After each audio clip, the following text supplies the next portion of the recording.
Okay. Okay, Manishbhai, you're live on the phone as well. Okay. Okay, good afternoon, everybody, and welcome to yet another call on Hinduism. My name is Nishit Kotak. I am live now with Jay Lakhani from and the entire team from Hindu Academy. We are here to give you a forum to answer all the questions that you may have on Hinduism. And to get started, I will bring on board Jay Lakhani to start off today's call. Jay, welcome to the broadcast today. Nishitbhai and the rest of the team, thank you very much for participating, and thank you for the audience for waiting patiently for the couple of minutes to sort us out. Okay. Great. So we've had a very interesting week so far. We've had almost 3,000 people signed up to our Hinduism course. So I think it's a milestone achievement for us, and I'm very pleased with that. But what are your thoughts on it, Jay? Well, look, it was spectacular success. When we started, I thought maybe we'll get 100 people participating in the e-learning course on Hinduism. But in no time, we are hitting nearly 3,000 participants from all over the world, including one gentleman from Tasmania. And I was so impressed. And you came on the line earlier this morning. So it's so nice to have such warm response from all our Hindus all over the world, very keen to learn about the tradition, this very structured and rational, and if you like, a contemporary manner. So I'm very impressed with the support we are getting, and all the response we are getting is very, very warm, and it's very touching. That makes it worthwhile for us. And I must thank our team, Nishit Bhai, Manish Bhai, Kaival, Sita, Jaishang, etc., and Vijay Hirani for helping us out. Now up to you, on to you, sir.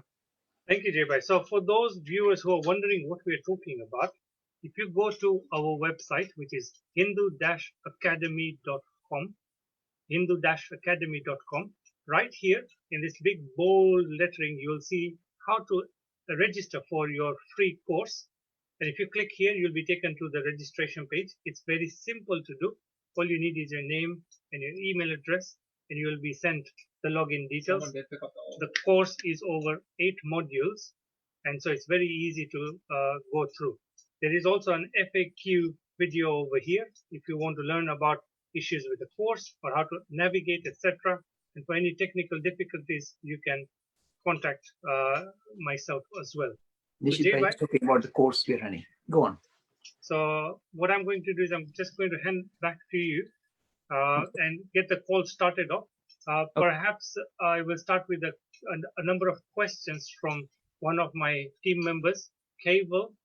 Kaival, are you ready for Jaybai with a question? Yeah. Okay. So what's your take on the idea that insight doesn't come from meditation, but actually comes from scripture, power of words or text? And related question, where does the power of a mantra come from? Is it the word or phrase itself, or who gives it, or the faith of the devotee? Okay. The first part of the question is the idea of authority of the scriptures. You see, the best place, if you are serious about spirituality, is to find someone who is actually enlightened. That's the best place to start your journey. But they're very difficult people to catch hold of. So the second best place is, if you like, the material they've left behind, the experience, the spiritual experience they had has been given expression. And that expression is modern Vedas. Because many people say, want to study the Vedas, they want to go back and dig out old stuff.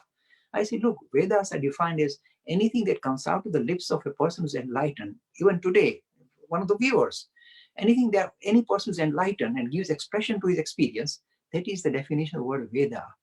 Veda, knowledge about the higher knowledge. This is what Vedas are all about. So you may be fixated on antiquated stuff, and if that is the only way you want to progress, fair enough. Then I will stop you. But it's better for us to see we can relate to modern personalities. That's why our course is called Contemporary Hinduism. Not that we're producing some newfangled material. The material fits very well with ancient teachings, but given modern expression. So that is why we are kind of focusing on modern Vedas, a modern expression. Now, this idea of mantra, if the mantra is given, say, by somebody who is not enlightened, it doesn't have any power. If the mantra is passed on by a teacher to a student, a teacher who is already enlightened, that particular mantra given by the enlightened teacher has definitely, if I can use the word, mystical powers. It can lift the devotee. There are examples in the story of Sri Ramakrishna where he would pass on this mantra that will really lift the devotee to the highest level. And this is a wonderful exchange. So mantras are a very potent instrument of passing on spirituality. But with spiritual giants, they can pass on spirituality using a variety of different ways. With Ramana Maharshi, mere glance was enough to lift you up. With some, they will come and touch you. That's enough. Some will give you some mantra. But so there are many different ways people who are spiritually enlightened can pass on the spiritual experience to genuine, sincere devotees. I think I'll stop there and wait for another question. Yes, sir. Yes, Kevin. Yeah. So, what is prana in terms of physics or biology, and what's its role? Why is it between, say, the annamaya kosha and manomaya kosha? Is there some relationship? Okay. First of all, the word prana actually means energy, really. And prana is, if you like, the driving force that creates the whole of this creation. So it's underpinning to reality. It is, if you like, driving the whole of creation, whole of cosmos is driven by the word prana, the energy or the force that's driving creation. And Shakti is a wonderful way of talking about it. Now, the prana that we're talking about is not being properly understood in the Western biological system. Because initially they thought this is called the life force. And they're trying to see if there's a life force in a human being. So when a person dies, with the life force disappears and there's a loss of whatever energy or something, and there's no life force. They tried it in France, especially. It didn't work. So they gave up the idea there is something called prana. But our philosophy says, no, prana is the thing that holds your whole system together. So prana is not something that is just byproduct of the physical kind of organs that you possess. In a way, it is in a way regulating the physical organs you possess. Modern biology says we don't need that, but we say we need it. They say the enzymes are doing that work. We say no, there is something that's coordinating all the faculties you possess in your body, including the way your body runs and your mind runs, and that is called prana. And that is called the pranamaya kosha. But this is, if you like, the Hindu way of looking at our makeup. So we have got Annamaya kosha, the physical body we possess. Then we have the pranamaya